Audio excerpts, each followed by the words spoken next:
The rain had not stopped for 3 days when Adeshola stood outside the black gate, her suitcase held together with rope, watching her own reflection shiver in a puddle at her feet. She did not recognize the woman staring back at her. Somewhere behind that gate was the sister she had once laughed at. Somewhere behind that gate was the life she had once mocked. And somewhere inside her chest, something cracked open that she had spent 6 years trying to keep sealed shut. Before you find out what made a proud woman kneel in the mud outside her sister's home, hit that subscribe button, tap like, and tell me in the comments where you're watching from tonight. Because this is the kind of story that will make you look at your own family differently before it ends. Now let's go back. Back to where it all began, in a quiet town where 2 sisters grew up under one roof, sharing one father, one dinner table, one name, but never, ever the same fate. Folasade was the elder, steady, watchful, the kind of girl who noticed things but rarely spoke about them. And there was one thing she noticed for years without understanding why. Her father's eyes softened differently when he looked at Adeshola. Her stepmother's voice carried a warmth toward Adeshola that never quite extended to her. Folasade told herself it was simply because Adeshola was the baby of the house, the last born, the one who still needed coddling. She never knew the real reason. She never knew that her own mother had died when she was still small, and that the woman she called Mama, the woman who raised her, fed her, scolded her, had given birth to Adeshola alone, half-sisters raised as whole, a secret buried so deep that even Folasade herself did not know she was living inside it. Adeshola grew into her beauty the way morning grows into sunlight, gradually and then all at once. Light brown skin, a laugh that turned heads on market days, a walk that made young men forget what they came to buy. She knew what she had, and slowly that knowledge curdled into something else. Pride crept in first, quiet as a shadow. Then judgment followed close behind. She began to look at other girls. Girls with darker skin, girls with less money, girls with calloused hands, and feel something close to pity mixed with disgust. Folasade was beautiful too. Everyone said so, but she carried it differently, like a coat she wore without checking herself in the mirror every hour. She was the one who woke early to help her stepmother without being asked, the one who mended her own clothes instead of demanding new ones, hardworking, humble, the kind of woman men respected before they even desired her. Then, one dry season, a stranger arrived in town. A man in his early 30s, driving a car that made children chase after it down the dirt road. Word spread fast. He was wealthy, from Lagos, looking for a wife, and his eyes, when he first came calling, landed on Folasade. He sat in their modest parlor, sipping cold zobo, watching Folasade move through the room with quiet grace. "You," he said, smiling. "You carry yourself like someone who has never needed anyone's approval." Folasade only lowered her eyes and said nothing. She didn't trust smooth words from smooth men, but Adeshola's mother was watching from the doorway, and something in her tightened. That night, she pulled Adeshola aside. "A man like that does not come to a town like this twice," she whispered. "You will not let your sister take what should be yours." The word "should" hung in the air like smoke, heavy with a meaning Adeshola didn't fully understand, but didn't question either. By the following week, it was Adeshola who sat across from the wealthy man, laughing at his jokes, letting him see exactly what he wanted to see. Folasade said nothing. She had never wanted him anyway. What Folasade did want, though she couldn't have explained it to anyone, was steadiness. And steadiness came walking into her life a few months later in the form of a carpenter named Babatunde. He had rough hands, sawdust always clinging to his shirt, and almost nothing to his name. But when he spoke about the furniture he wanted to build one day, Real furniture, exported furniture, a company with his name on the gate. His eyes lit up in a way that made Folasade forget for a moment that his pockets were empty. "You're going to marry a man who owns nothing?" Adeshola asked one evening, not quite hiding a smirk. "Sister, be serious. You could have had—" "I don't want what you have," Folasade said quietly. "I want what he's building." Adeshola laughed, a real laugh, sharp and disbelieving. "Building? That's a beautiful word for poor." Her mother, standing nearby, said nothing, but her silence agreed loudly enough. The wedding, when it came, was small. No car processions, no imported drinks, no envy-inducing jail towering on Folasade's head. Just family, a borrowed canopy, and a groom who held her hand like he understood exactly what he was promising to become. Adeshola attended in a dress that cost more than the entire wedding budget, and she made sure everyone noticed. Within weeks, Folasade and Babatunde packed what little they owned into 2 bags and boarded a bus to Lagos. No safety net, no connections, just each other, and a plan neither of them had fully mapped out yet. Lagos swallowed them whole, the way it swallows everyone who arrives with dreams and empty pockets. Their first home was a single room, the kind where the bed touched 3 walls if you stretched your arms. Folasade woke before the sun most mornings, walking to the market while the streets were still quiet, buying grains and pepper in bulk, carrying them back on her head to resell for whatever profit the day allowed. Some nights, the profit was nothing at all. Babatunde rented a workspace barely bigger than a stall, buying wood on credit, sanding chairs no one had ordered yet, hoping someone would walk past and want what he'd made. Weeks passed, then months. Customers were rare, and when they came, they haggled him down to almost nothing. There were nights Folasade sat on the floor of their tiny room, counting coins by lantern light, and Babatunde would watch her in silence, guilt written across his face. "I promised you a better life," he said one night, voice cracking slightly. "And I've given you this." Folasade reached over and took the lantern from his hands, setting it down between them. "You didn't promise me a better life today," she said. "You promised me you'd build one. I'm still here. That means I still believe you." He didn't answer. He just held her hand until the lantern burned low. Back home, word trickled in occasionally about the newlyweds struggling in Lagos, and Adeshola made sure to laugh loud enough for the whole town to hear. "Selling pepper in the market," she said to anyone who'd listen. That's what she chose over comfort. Her own marriage, meanwhile, looked like something from a magazine. New clothes, new jewelry, whispered stories of a big house being built somewhere in the city. She wore her husband's success like a crown she hadn't earned, but fully believed she deserved. But crowns can be hollow. And somewhere behind the wealthy man's charming smile, a truth was already beginning to rot. A truth Adeshola would not discover until it was far too late to walk away easily. Because one afternoon, months into her marriage, Adeshola opened a drawer she was never meant to touch, looking for nothing in particular, and found something that made her blood run cold.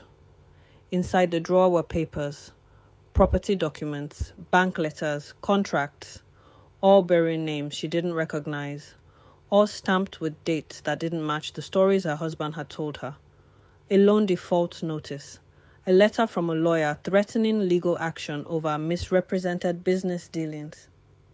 And beneath all of it, a photograph of her husband standing in front of a mansion, smiling, his arm around a woman who was clearly not Adeshola. Her hands trembled as she read line after line, her mind refusing to accept what her eyes kept confirming. The car, the house, the stories of investments in Abuja. None of it was real, or rather, none of it belonged to him. He had borrowed his way into the appearance of wealth, charming one lender after another, using each new deception to pay off the last. When he came home that evening, she was sitting in the dark, the drawer open on the table in front of her. "Sit down," she said, her voice flat in a way he'd never heard before. "And tell me the truth. Just once, tell me the truth." He tried to explain. Business was complicated, he said. Things were temporary. He was working on fixing everything, he said. But excuses have a way of sounding smaller every time you hear them repeated. And by the third explanation, Adeshola understood something she wished she didn't. She had married a performance, not a person. She was already pregnant by then. Too far along to simply walk away without a plan.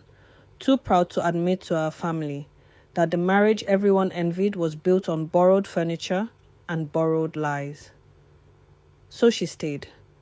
She told herself it was for the baby. She told herself things would change.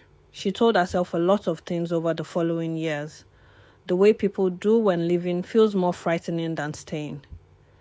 Meanwhile, in Lagos, something had begun to shift for Folasade and Babatunde.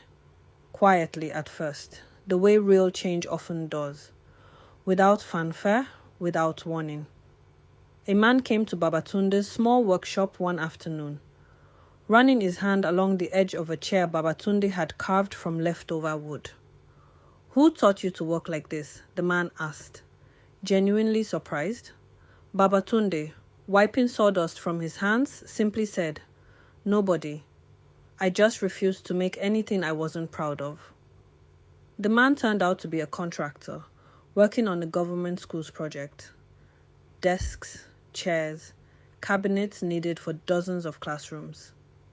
It was more work than Babatunde had ever handled in his life, and he almost said no out of fear. But Folasade, hearing the hesitation in his voice that night, took his face in her hands and said something he would remember for the rest of his life. "You've been asking for a door to open," she said. "This is it. Don't stand in front of it wondering if you're ready. Walk through it and become ready." He took the contract. He didn't sleep properly for weeks. Folasade helped source materials, negotiated prices with suppliers twice his age, learned to read contracts line by line so he wouldn't be cheated. When the schools inspected the finished furniture, they found nothing to complain about. Only quality, only precision, only work that spoke for itself. One contract became two became 5. Word spread through Lagos the way it always does when someone finally does something right in a city full of people cutting corners. Babatunde's tiny workshop became a proper carpentry business, then a furniture company, then, years later, a construction and furnishing company with his name printed across the gates exactly the way he'd once dreamed it, back when dreaming was all he had. Folasade did not sit still while her husband's business grew. She'd learned the market inside and out during those early mornings selling pepper, and she used that same instinct to notice a gap no one else seemed to see. Building materials, sourced properly, sold honestly without the constant price gouging contractors complained about. She started small, a store beside her husband's workshop, then a shop, then a warehouse, then contracts of her own, importing materials from outside the country, her name becoming known in circles that once wouldn't have looked twice at a market woman. 3 years became 4. 4 became more than either of them had thought to count. The woman who had once counted coins by lantern light now sat in her own office, reviewing shipment invoices with the same careful eyes she'd once used to count pepper for resale. The man who had once begged customers to notice his chairs now employed dozens of workers who depended on him the way he'd once depended on strangers. They had built something, not inherited it, not married into it, built it, board by board, coin by coin, together. Back home, whispers of their success eventually reached the town, and reached Adeshola, who by then was living a very different reality behind her still glamorous front. Her husband's death had finally caught up with him in ways he could no longer charm his way out of. Creditors stopped believing his promises. The big house was seized, The car was repossessed in front of neighbors who had once envied her. And through it all, Adeshola had a child now, a small boy who deserved better than the chaos closing in around them. She confronted her husband one final time, standing in what remained of their nearly empty living room. Everything was a lie, she said, her voice breaking. The house, the money, the respect people gave us. All of it was borrowed from people you cheated. He didn't deny it anymore. He simply looked at her with something close to shame, though not quite enough of it. I want her to give you the life you deserved, he said. You gave me a life that was never yours to give, she replied. That was the last real conversation they had. Within weeks, she packed what little remained, clothes, her son, and whatever pride she had left, and returned to her hometown, expecting pity, expecting comfort, expecting at least familiar walls to fall apart inside quietly. Instead, she found her hometown buzzing with a different story entirely, one that made her stomach drop the moment she heard it. Have you heard about Folasade? A neighbor asked her within days of her arrival, not realizing the weight of what she was saying. The poor carpenter's wife, they say she's one of the richest women in Lagos now. Import business, big house. Her husband owns half the construction contracts in the state. Adeshola stood frozen, the words landing like slaps she hadn't braced for. The sister she had mocked, the marriage she had laughed at, the poverty she had once used as a punchline at family gatherings. It had become the very foundation of a success story she could no longer deny. Something twisted painfully in her chest, not just envy, something closer to fear. The fear of finally seeing clearly what she had spent years refusing to see. If Folasade's marriage to a poor man had built all of that, what did that make the choices Adeshola had once been so proud of? She didn't sleep that night. And by morning, with nothing left to lose and pride crumbling faster than she could hold it together, she packed her son's things and boarded a bus to Lagos, unsure whether she was walking toward forgiveness or toward a humiliation she wasn't sure she could survive. The bus ride to Lagos felt longer than the 6 years that had passed since Adeshola last saw her sister. Her son slept against her shoulder, unaware that his mother's hands were trembling, unaware that the woman holding him had spent the entire journey rehearsing words that kept dissolving the moment she tried to hold on to them. What do you say to someone you once humiliated? What do you say when the joke you told for years has quietly become your own reflection? By the time she found the address, a modest but beautiful home in a quiet, well-kept estate, the rain had started falling, and it did not stop for 3 days. She stood outside that black gate for nearly 20 minutes before she found the courage to knock, her suitcase held together with rope, her son shivering against her side, her reflection staring back at her from a puddle at her feet. This was the moment we started with. This was the woman you saw shivering in the rain. Now you know how she got there. When the gate finally opened, it was a house girl who answered, eyes widening slightly at the sight of a soaked woman and a tired child standing in the storm. Please, Adeshola said, her voice barely holding together. Tell your madam that Adeshola is here, her sister. Folasade came to the door herself only moments later, and for a long, breathless second, the two sisters simply stared at each other. 6 years, a lifetime of choices, and an ocean of pride standing silently between them. Adeshola broke first. Whatever composure she had carried on the bus, whatever pride had survived the collapse of her marriage, gave way entirely. I'm sorry, she said, her voice cracking apart. I'm so sorry, Folasade. I laughed at you. I mocked you. I told everyone you were foolish for choosing him, and I was wrong. I was so wrong, and I have nowhere else to go. For a moment, Folasade said nothing. The rain fell harder. Somewhere behind her, inside the warm-lit house, Babatunde appeared in the doorway, watching quietly, saying nothing, letting his wife decide what happened next. And then Folasade did something Adeshola never expected. She stepped forward, pulled her sister and her nephew both into the doorway, out of the rain, and wrapped her arms around them without a single word of blame. "Come inside," she said simply. "You're soaked. We'll talk after you're warm." That night, once the boy was fed and asleep, once dry clothes had replaced soaked ones, the two sisters sat across from each other in Folasade's quiet living room, a pot of tea between them, years of silence finally breaking open. Adeshola told her everything. The drawer she had opened years ago, the lies stacked on lies, the humiliation of watching everything she once flaunted get repossessed in front of people who used to envy her. She told her about the nights she stayed awake wondering if she deserved any of it, about the shame of returning home with nothing to show for 6 years, except a child who deserved so much better. Folasade listened without interrupting, without gloating, without a single flicker of the satisfaction she would have been entitled to feel.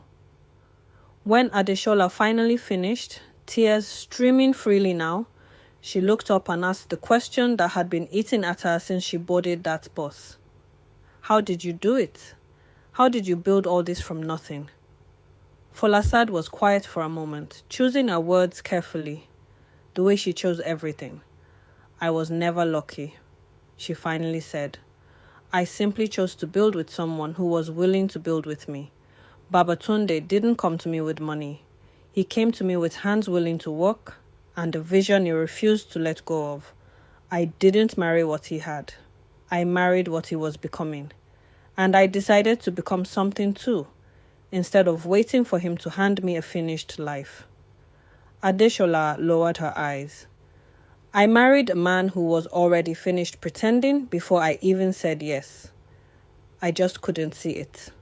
"You couldn't see it," Folasade said gently, "because you were taught to look at what a man has, not who he is. That was never really your fault alone." The words landed heavier than either of them expected.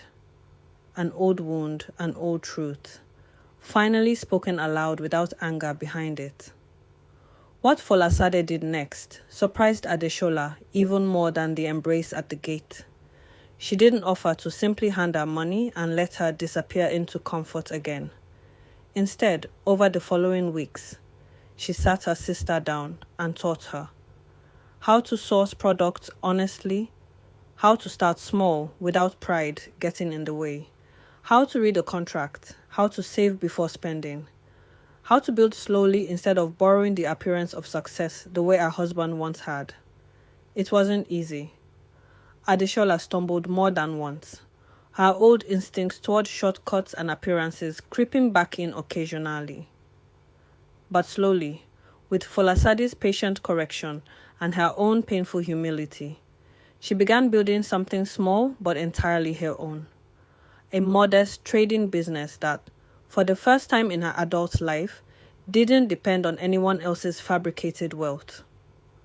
Months turned into a year, and one afternoon, standing in Folasade's office overlooking the warehouse Babatunde had built, from nothing but sawdust and stubborn belief, the two sisters looked together at an old photograph pinned to the wall, themselves as young women, standing outside their childhood home, long before wealthy strangers and poor carpenters had ever entered their story. Adeshola smiled through fresh tears. "If I had known then what I know now," she said quietly, "I would never have laughed at you." Folasade pulled her sister into an embrace, the kind that finally erased 6 years of distance in a single moment. "And if I had allowed your laughter to discourage me," she said, "neither of us would have learned what life was trying to teach us." Before we close this story, if you've made it this far, I'd love to know. Subscribe if stories like this move you. Share it with someone who needs to hear it tonight, and tell me in the comments, what's the biggest lesson you're taking from Folasade and Adeshola's story? Because in the end, This was never really a story about a poor carpenter or a wealthy stranger. It was never about who had more on the day two sisters chose their paths. Folasade didn't become successful because she married a rich man. She became successful because she married a man of character, vision, and willingness, and because she was willing to walk alongside him, one sunrise at a time, when nobody else believed there was anything worth building. Poverty, after all, can be temporary. Beauty fades with time. Wealth built on lies can vanish in a single season, the way it did for a man who mistook appearances for substance. But character, wisdom, discipline, and the willingness to build something real together that creates a future no inheritance and no charming stranger can ever guarantee. So the next time you're tempted to judge someone by what they don't yet have, remember the sisters who once stood on opposite sides of a choice, one who laughed and one who simply began. Because you never truly know how someone's story will end until you've watched it all the way through.